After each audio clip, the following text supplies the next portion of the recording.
promessas de Deus são válidas para Israel nos dias de hoje? Deus rejeitou ou não Israel? Quais promessas Deus tem para Israel ainda que irão se cumprir? Chegamos na segunda lição desse quarto trimestre de 2024 e hoje iremos tratar sobre as promessas de Deus para Israel. Quero te convidar aqui para analisar os 3 tópicos dessa lição, mas eu quero já te adiantar que o terceiro tópico da lição é o mais profundo e o mais importante para trazer essas respostas aqui que nós vamos analisar. E por isso eu já te peço, fica aqui comigo até o final desse vídeo e vamos juntos aprender um pouco mais da palavra de Deus. Importante lembrar também que hoje será tratado apenas as promessas de Deus para Israel. Na próxima aula vai falar especificamente sobre as promessas de Deus para a igreja. Então nós temos que aprender a separar Israel e igreja. E nessa lição, dentro desse quarto trimestre, nós vamos aprender isso e com profundidade. Vem comigo, bora para a aula. O texto áureo da nossa lição está registrado em Gênesis, capítulo 12 e versículo 3. Está escrito: E abençoarei os que te abençoarem, e amaldiçoarei os que te amaldiçoarem, e em ti serão benditas todas as famílias da terra. Veja que no texto áureo nós temos aqui a promessa de Deus para Abrão, que aqueles que abençoassem ele, suas famílias, seus familiares, seriam abençoados. Porém, aqueles que amaldiçoassem também seriam amaldiçoados. E a grande promessa que nós temos aqui nesse versículo do texto áureo é de que serão benditas todas as famílias da terra. Essa promessa nos alcança hoje e ela é real em nossos dias, se cumpre em nossos dias essa promessa. A verdade prática está escrito assim: ainda que a queda espiritual tenha ocorrido com Israel, há uma gloriosa promessa ao remanescente fiel. Então existe uma gloriosa promessa ao remanescente fiel. Essa verdade prática, ela não se refere somente à questão de Israel. É importante lembrar também que Israel, o nome Israel, ele não surge desde o início do chamado de Abraão. Ele vai surgir na terceira geração através da vida de Jacó. Então nós vemos aí que esse nome Israel, é importante lembrar que ele só é mencionado a partir da vida de Jacó. Mas aqui essa verdade prática, ela tem a ver o que conosco nos nossos dias, porque passa a ser uma verdade prática. Nós temos que lembrar o quê? Que Israel, mesmo sendo um povo escolhido, mesmo sendo um povo separado, nós vemos durante a história deste povo que eles não foram fiéis totalmente a Deus. E muitos deles pereceram por sua infidelidade.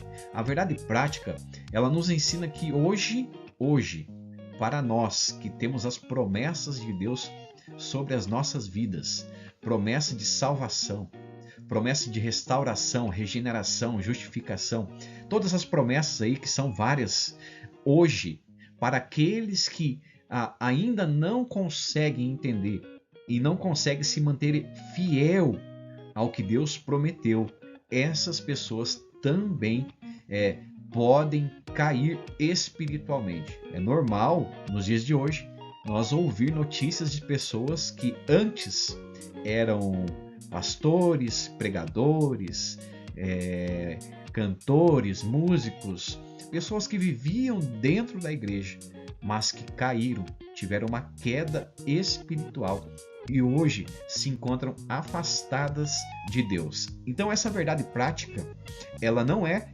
somente algo dentro do contexto ali onde Israel nasceu. Ela também atravessa os nossos dias e se cumpre hoje através de vida de pessoas que não conseguem se manter fiel. Infelizmente, essa verdade prática, ela é uma realidade em nossos dias. Seguimos aqui para os objetivos da nossa lição e o primeiro deles é detalhar a promessa divina a Abrão acerca de tornar sua descendência uma nação sacerdotal que testemunharia os feitos de Deus entre as nações. O segundo é elencar as promessas de Deus a respeito de Israel para o seu desenvolvimento como nação.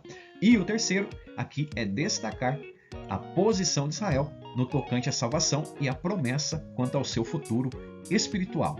O primeiro tópico da nossa lição, ele vai tratar sobre a promessa da criação de uma grande nação. Então veja aqui, o primeiro subtópico, ele diz: e far-te-ei uma grande nação. Aqui, se nós for parar para pensar sobre a questão de uma grande nação comparada ao chamado de Abrão, nós vamos ver que Deus trabalha de uma forma sobrenatural. Porque veja bem, aqui no primeiro subtópico, nós vamos ver que quando Deus chamou Abraão e fez promessas a ele, o patriarca estava com 75 anos de idade e a sua esposa Sara era estéril. Então aqui nós temos que entender o quê? Que Deus não trabalha de acordo com aquilo que o homem acha que é e deve ser. O homem tem uma maneira de pensar e totalmente limitada, mas com Deus é diferente.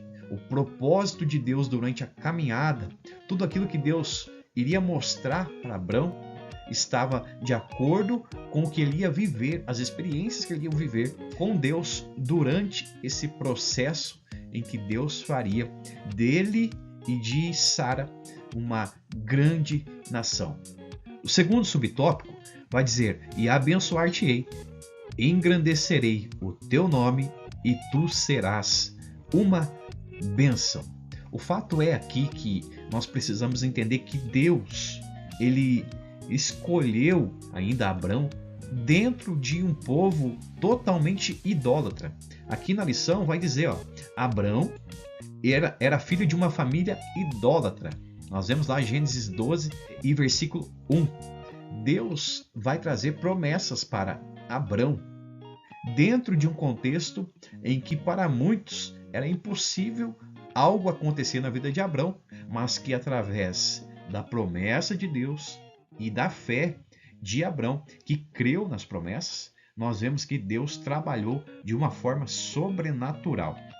A história hebreia comprova que o patriarca Abraão foi de fato uma grande bênção para os israelitas. Eu quero analisar com você aqui dois textos que tratam especificamente das promessas de Deus para Abrão e o cumprimento dessas promessas. Você acha que as promessas de Deus demoram para se cumprir? Você tem promessas de Deus na sua vida e está demorando para se cumprir as promessas de Deus? Eu quero te falar aqui e provar na Bíblia como Deus trabalha e como as suas promessas se cumprem e o tempo que ela leva na vida de Abrão para nós entender o que aconteceu. Olha só esse texto. Gênesis capítulo 15, que é citado aqui no primeiro subtópico, 4 e 5, versículo 4 e 5, dentro da visão que Abrão teve ali, da revelação de Deus em visão, ele vai conversar com Deus, vai falar, Deus fazendo uma promessa para ele, vai lembrar a ele que iria se cumprir as promessas, só que ele estava preocupado porque ele não tinha filhos, e somente o seu empregado, Eliezer, que ele achava que iria ser o seu herdeiro. Porém, Deus chama Abrão naquela visão e vai dizer lá, aí o Senhor levou Abrão para fora e disse, olhe para o céu e conte as estrelas se puder. Pois bem, será esse o número dos seus descendentes. Lembrando que aqui, nesse primeiro ponto e dentro dessa lição, nós estamos falando de descendência, de uma continuação daquilo que um dia Deus chamou para si, para separar um povo, e essa continuação seria através dos filhos e das próximas gerações de Abrão.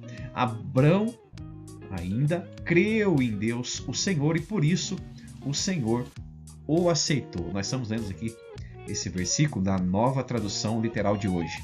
E eu falo aqui a questão da promessa. Deus fez promessas aqui para Abrão E quando essa promessa se cumpriu? Nós vamos entender isso aqui um pouco, né, da questão do cumprimento dessa promessa em outro versículo. Olha só, quanto tempo depois? Deuteronômio, capítulo 1, versículo 10. Olha o que Moisés vai dizer. O Senhor, nosso Deus, fez com que vocês aumentassem em número e hoje são tantos como as estrelas do céu. O que Deus prometeu aqui para Abrão se cumpriu vários anos depois, quando o povo estava prestes a entrar na terra prometida. Já tinham passado o Egito e 40 anos de deserto para que a promessa de Deus se cumprisse na vida do povo de Deus, na vida de Israel, para a nação de Israel, melhor dizendo, através da vida de Abraão. Analisando o capítulo 12, o versículo 2 e 3, nós podemos entender aqui que Deus faz 7 promessas a Abrão. A primeira delas é que farei de você um grande povo. A segunda tem a ver com a bênção, e o abençoarei. A terceira, a promessa, tornarei famoso o seu nome. A quarta promessa que Deus faz, e você será uma bênção. A quinta promessa, abençoarei os que abençoarem. A sexta promessa, e amaldiçoarei os que o amaldiçoarem.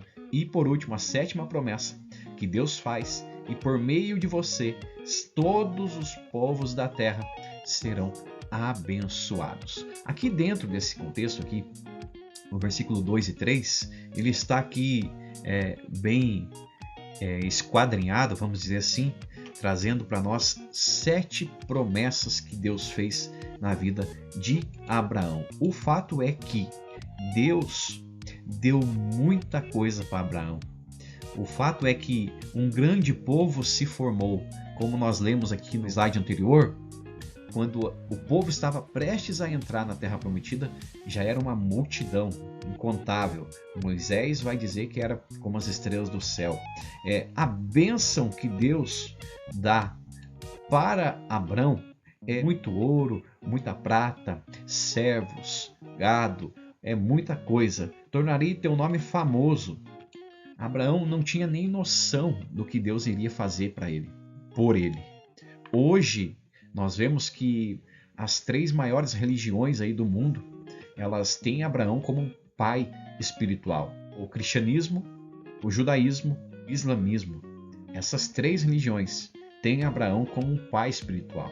Veja que ele nem tinha ideia do que iria acontecer, do seu nome, o que Deus iria fazer através da vida dele e por ele. E também que ele foi uma bênção, né? Abençoarei os que te abençoarem e amaldiçoarei os que te amaldiçoarem. Aqui nessa questão nós vemos durante todo o período do Antigo Testamento, nações que foram contra Israel, principalmente na sua caminhada para a Terra Prometida, essas nações elas foram eliminadas uma por uma, e Deus deu vitória para o povo de Israel durante todo esse processo, porque nações que ficaram contra, nós temos um exemplo bem conhecido aí de Balaão, porque ele foi contratado para amaldiçoar e não para abençoar. Mas ele mesmo vai dizer: como posso amaldiçoar aquilo que Deus abençoou? Então, Israel sempre foi abençoada por Deus, sempre foi, e isso foi através de Abraão. Por meio de você, todos os povos da terra serão abençoados. Isso aqui nós vamos aprofundar um pouquinho mais nos próximos tópicos da lição. Seguimos para o segundo tópico, outras promessas a Israel. O primeiro subtópico vai tratar sobre a promessa de um filho a Abraão. O fato aqui nesse primeiro subtópico, nós temos que lembrar que Deus fez a promessa para Abraão, assim como nós lemos em Gênesis capítulo 15, no versículo 4 ao 6, aonde Deus ele leva Abraão para fora da tenda, mostra as estrelas do céu e faz uma promessa: olha, de ti, de você, que vai sair um herdeiro, que vai gerar descendentes aí de você. Não será aí do seu empregado, tá? Então, nós vemos no decorrer da história de Abraão e Sara que eles não tiveram paciência para esperar as promessas de Deus se cumprirem. Quando Deus fez a promessa para Abraão, ele tinha 75 anos de idade. Quando ele tinha 85, 86 anos de idade, ele e Sara decidem, através de Agar, ter um filho, aonde nasce Ismael. O fato é que ele tentou antecipar aí as promessas de Deus, porque realmente, né, irmãos, vamos falar a verdade, um homem já avançado de idade, sua esposa também, apesar de ela ser 10 anos mais nova que ele, eles estavam avançados em idade e era praticamente impossível que isso acontecesse, gerar um filho. Então, Sara tem essa ideia e eles entram em um acordo, e desse acordo vem Ismael. O fato dentro dessa história que nós vamos ver aí que Deus só vai cumprir a promessa quando Abraão tinha 100 anos de idade, 25 anos depois, e Sara 90 anos de idade. Isaac nasce. O segundo subtópico fala sobre a promessa de um filho a Isaac. Então nós estamos vendo aqui uma sequência. Deus não esquece de suas promessas. Por que o autor da lição colocou isso aqui? Porque na vida de Isaac nós vamos ver também uma situação parecida acontecer. Abraão, ele protegeu seu filho ali, seu servo lá, Eliezer. Ele fosse até a Mesopotâmia e lá, por direção de Deus, ele encontrou Rebeca. Então veja que dentro desse processo, Deus preparou tudo para Isaac, que foi o herdeiro. Deus também preparou o casamento para Isaac. Só que Isaac e Rebeca também passaram por um processo difícil, porque Rebeca era estéril. E como que as promessas de Deus iriam se cumprir se Rebeca não gerava? Então veja que Deus permitiu isso e Isaac e Rebeca oraram por um longo período. E a promessa de Deus veio se cumprir muito tempo depois disso, mas veio se cumprir. Então veja, Deus ele é fiel naquilo que ele promete, né? Depois, no tempo próprio, ela deu à luz a 2 filhos gêmeos, que nós sabemos muito bem que é Esaú e Jacó. Aqui nós vemos uma sequência, então Abraão, Isaac, e agora o próximo subtópico nós vamos ver um pouquinho sobre Jacó. O terceiro subtópico vai falar sobre a promessa renovada. Nesse subtópico nós temos aqui a história de Jacó, é praticamente um resumo da história de Jacó, e aqui tem alguns textos que podem ser aprofundados. Vou aqui trazer para nós lembrarmos um pouquinho. Primeiramente, do primeiro fato aqui é que Deus falou com Jacó. Esse fato é o mais importante aqui, porque quando Deus visita Jacó, a história dele muda. Deus traz um renovo para Jacó, lembrando que as promessas que ele fez a Abraão e a Isaac ainda estavam de pé e que Deus iria fazer essa promessa se cumprir através da vida de Jacó. Jacó estava fugindo, sozinho, e Deus traz essa experiência profunda para ele. Então, ali orientado, né, por Isaac, ele vai para a casa de Labão. O fato é aqui que nós temos a questão também de Esaú, que perde o seu direito de primogenitura, porque ele trocou, né, primogenitura ali por um prato de comida. E quando Jacó chega à casa de Labão, uma história nova começa na vida dele. Ele vai trabalhar ali, vai sofrer, vai ter vários episódios ali dentro da casa de Labão, mas o fato é que daquele lugar, da casa de Labão, Deus muda a vida dele. Ele vai se casar com Raquel, vai se casar com Leia, e de Leia vai ter 6 filhos. De Raquel, que era estéril, né? Era estéril, Deus vai dar aí 2 filhos para eles. E mais tarde, né, nós vamos ver que também Jacó ele vai ter aí com a sua serva Bila 2 filhos. Com Zilpa, Jacó vai ter mais 2 filhos, perfazendo então as 12 tribos de Israel. Aqui é bem simples, é um resumo aqui praticamente, mas o principal dentro desse terceiro subtópico é a experiência que Deus vai dar para Jacó, é o encontro, é a maneira como Deus trabalha. Deus quer ter um relacionamento profundo com os seus escolhidos, com aquele que ele chama, e Deus reitera, né, essa promessa na vida de Jacó através de Abraão e de Isaac. O quarto subtópico da lição, ele vai tratar aqui sobre a promessa do reino do Messias. Aqui dentro desse quarto subtópico, nós vamos lembrar que Deus falou que o Messias nasceria da descendência de Jessé, pai de Davi, para redimir Israel e a humanidade. O fato é que Israel e a humanidade vão conhecer aí essa promessa de Deus através do filho de Davi. É assim que Jesus ficou conhecido, o Emanuel, porque eis que a virgem conceberá e dará à luz um filho, e ele será chamado pelo nome de Emanuel, que traduzido é Deus conosco. A descendência de Abraão passa pela casa de Davi e se cumpre em Jesus Cristo, que é aquele que remiu não só Israel, mas toda a humanidade.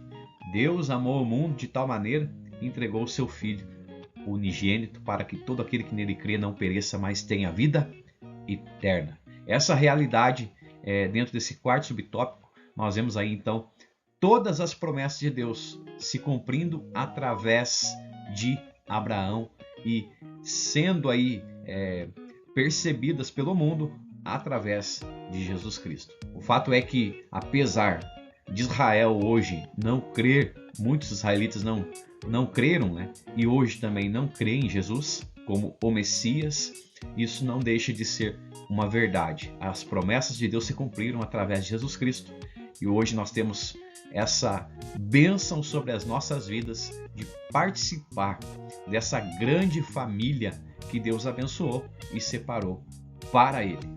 Chegamos ao terceiro tópico da nossa lição e vamos falar sobre a promessa de salvação para Israel. Aqui dentro dessa lição, sobre as promessas de Deus para Israel, o terceiro tópico aqui é o mais importante para esclarecer essa questão sobre a salvação, sobre Israel. Vamos analisar aqui o primeiro subtópico, ele vai falar sobre a queda de Israel. Aqui dentro desse primeiro subtópico, eu quero destacar contigo aqui, para que você entenda algumas perguntas que o autor deixou aqui. Por exemplo, como as promessas de Deus para Israel podem permanecer válidas hoje? Essa é uma das perguntas. E elas foram revogadas? Sim ou não? E eu quero pontuar contigo aqui algumas verdades dentro do capítulo 11 da carta de Paulo aos Romanos, e ele vai tratar de algumas questões bem específicas. Vamos analisar aqui. O primeiro ponto, ele fala sobre a rejeição de Israel. Deus não rejeitou Israel. Paulo trata disso nos primeiros versículos do capítulo 11, do 1 ao 6. Paulo começa afirmando que Deus não rejeitou o seu povo, Israel, completamente. Veja bem, ele menciona que há um remanescente fiel.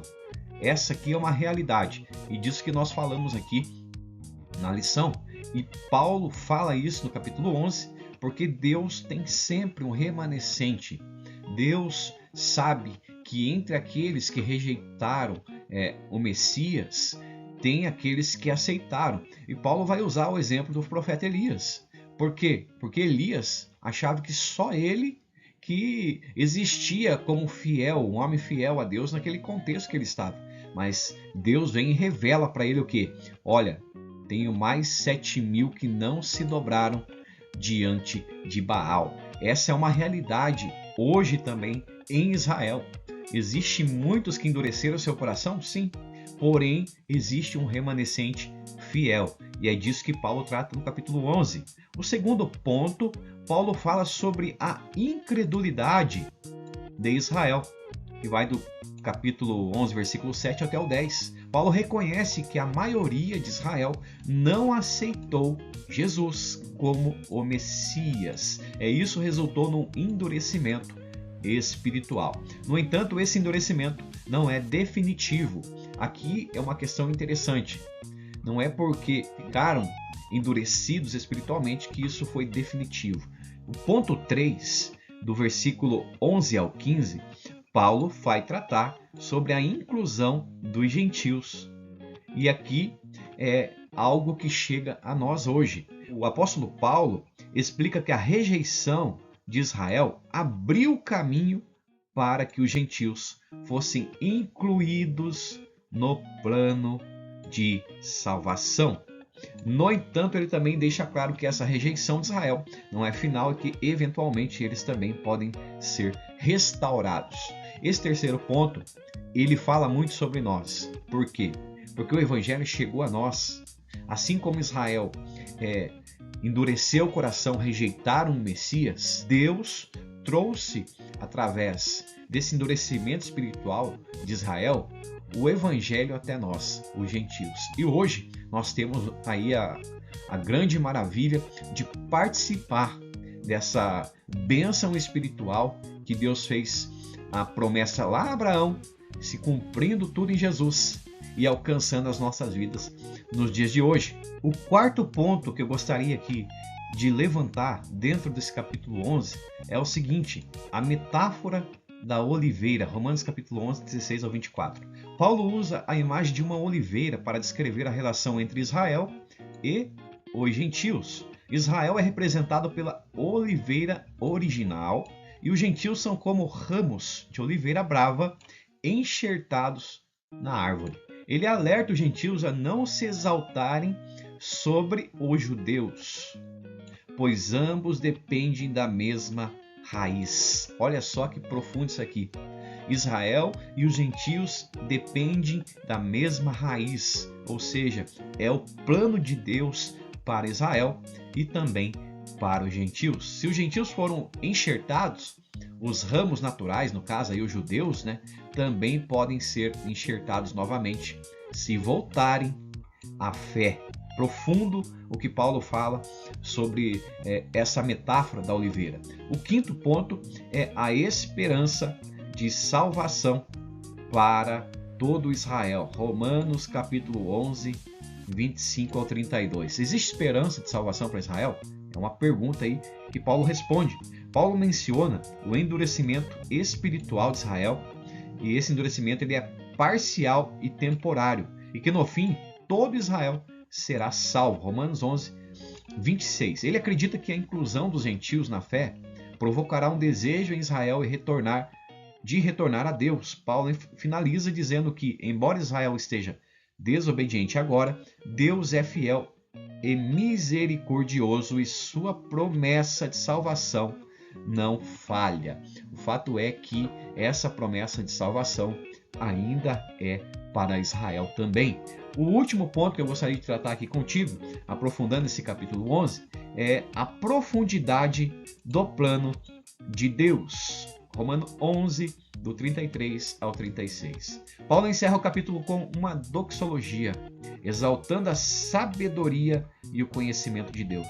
Ele reconhece que os caminhos de Deus são insondáveis e sua misericórdia se estende tanto a judeus quanto aos gentios. O capítulo 11, meus irmãos, ele é aqui a chave dentro desse tópico, dessa temática que nós estamos estudando hoje sobre as promessas de Deus para Israel. Capítulo 11, ele define e ele esclarece sobre essa questão para nós se aprofundar no assunto. Então é muito importante você que vai dar aula ou você que está só aqui aprendendo mesmo, com a sede de aprender, ler o capítulo 11, reler, ir para os comentários, tentar se aprofundar o quanto mais você puder para que você entenda essa questão entre Israel e os gentios. Apesar que a aula que vai ser das promessas de Deus para a igreja no próximo domingo, mas nós temos que ter em mente o quê? Que esse tópico, essa temática aqui dentro do capítulo 11 e também o capítulo 9 traz bastante esclarecimento para nós sobre as promessas de Deus para Israel. O segundo subtópico vai tratar sobre a tristeza de Paulo por Israel. Deixa eu te perguntar, você já ficou triste por alguém quando você vê a situação dessa pessoa espiritualmente? Um familiar, amigo, enfim, pessoas que estão à sua volta, pessoas talvez que você nem conhece, mas que às vezes bate aquela tristeza, poxa, que essa pessoa precisava tanto de conhecer Jesus, a vida dela iria mudar, essa pessoa ia ter uma vida transformada. Eu estou falando aqui espiritualmente, não estou falando materialmente, estou falando espiritualmente.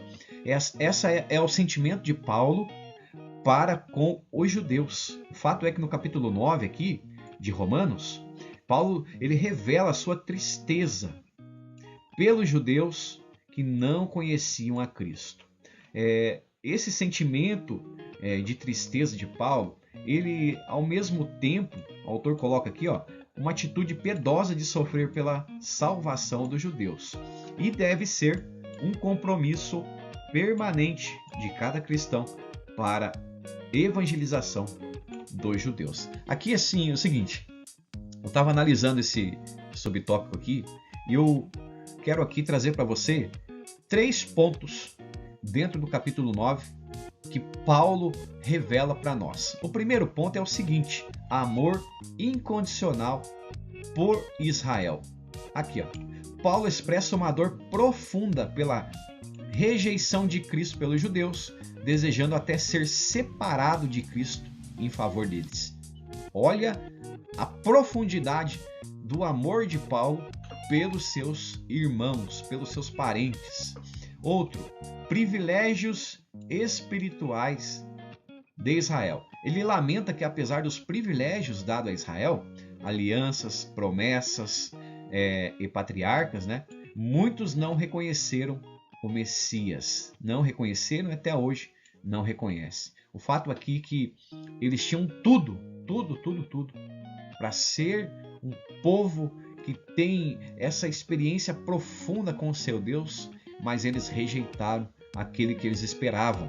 Eles esperam ainda um Messias político que vai livrar eles das nações vizinhas nos dias de hoje. Mas o fato é que muitos não entendem que o Messias já veio e não compreendem isso. É uma realidade espiritual e Israel teve esses privilégios. Outro ponto aqui é o sacrifício hipotético de Paulo. Aqui é mais profundo ainda. A tristeza de Paulo é tão intensa que ele afirma estar disposto a se sacrificar espiritualmente pela salvação do seu povo. O mesmo sentimento que Jesus teve pela humanidade, Paulo tem pelo seu povo. Olha aqui Romanos capítulo 9, versículo 2 e 3. O que está escrito aqui? Tenho grande tristeza e incessante dor no coração. Não cessa a dor no coração de Paulo, porque eu mesmo desejaria ser separado de Cristo, por amor de meus irmãos, meus compatriotas, segundo a carne. Esse texto revela para nós aqui essa tristeza profunda que Paulo sentia, constante pelos seus irmãos. Deixa eu te perguntar, você sente essa tristeza por aqueles que estão à sua volta? Você sente uma dor profunda pelos seus irmãos, pai, mãe, tios, primos, familiares, amigos, pessoas que estão com você no teu trabalho, na escola, uma dor profunda por essas pessoas, porque elas não conhecem a Cristo? Você teria esse mesmo sentimento que Paulo demonstra aqui pelos judeus, pelos seus irmãos, que Paulo fala aqui segundo a carne? Interessante demais, é profundo demais isso aqui, e nós temos que seguir esse exemplo. É o que Paulo escreve aos Filipenses: haja em vós o mesmo sentimento que houve também em Cristo Jesus. Esse fato, ele não foi só de palavras na vida de Paulo, mas ele foi também uma questão que Paulo viveu profundamente, essa dor e essa tristeza pelos seus irmãos e de sangue, de carne. Então fica aqui esse segundo tópico, essa reflexão para nós termos uma ideia aqui dessa tristeza que Paulo sentiu e que nós devemos também fazer o mesmo por aqueles que estão à nossa volta. Chegamos ao terceiro subtópico da nossa lição e nós vamos falar aqui sobre a promessa de salvação para Israel.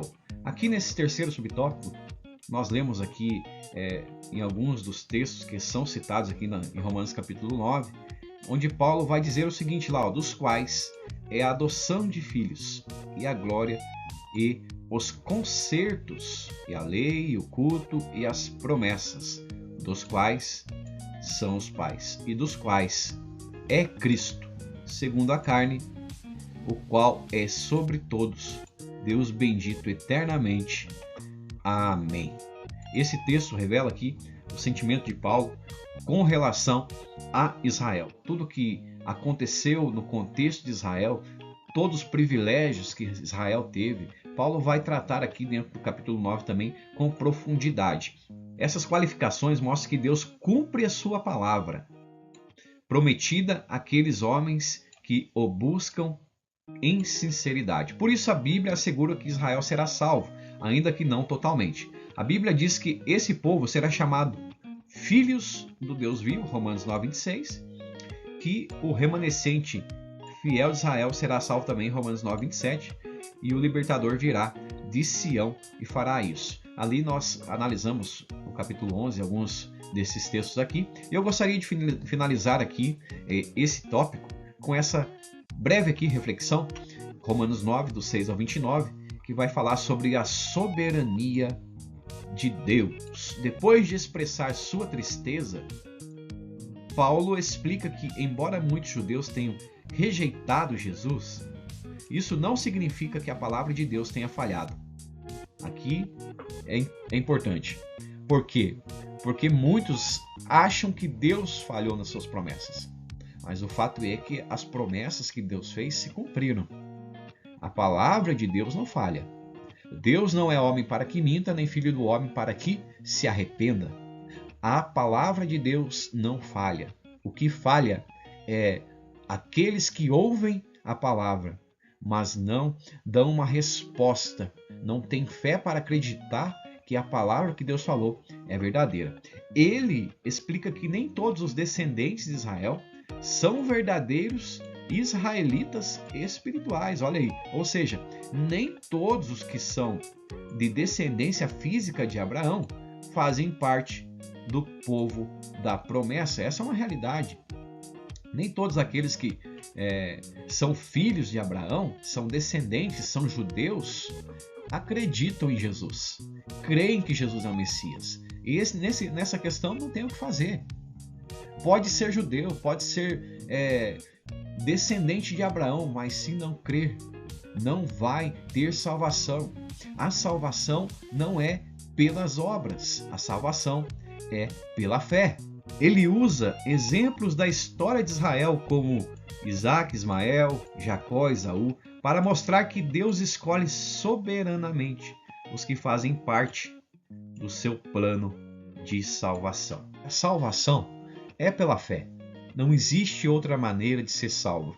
Israel, para ser salvo, vai ter que crer, acreditar no Messias. E dentro do contexto de Israel hoje, existe um remanescente. Existem pessoas que estão lá em Israel, mas que acreditam no Messias. E essas pessoas, esses remanescentes, eles serão salvos, assim como a igreja também será salva. Dentro desse terceiro tópico sobre a promessa de salvação para Israel, nós finalizamos aqui falando sobre essa promessa e analisamos aí esses pontos específicos dentro do capítulo 9, capítulo 11. Deu para nós ter uma noção do que é que Deus tem para Israel e as promessas de Israel para Israel nos dias de hoje. Se você chegou até aqui, deixa aí o seu comentário, curta esse vídeo, comenta, compartilha com alguém. Se você gostou, se foi bênção para você, ajuda nós aí a divulgar essa aula para mais pessoas. Que Deus possa te abençoar, que você tenha uma excelente aula no próximo domingo, para a honra e a glória do nome do Senhor Jesus. Até mais!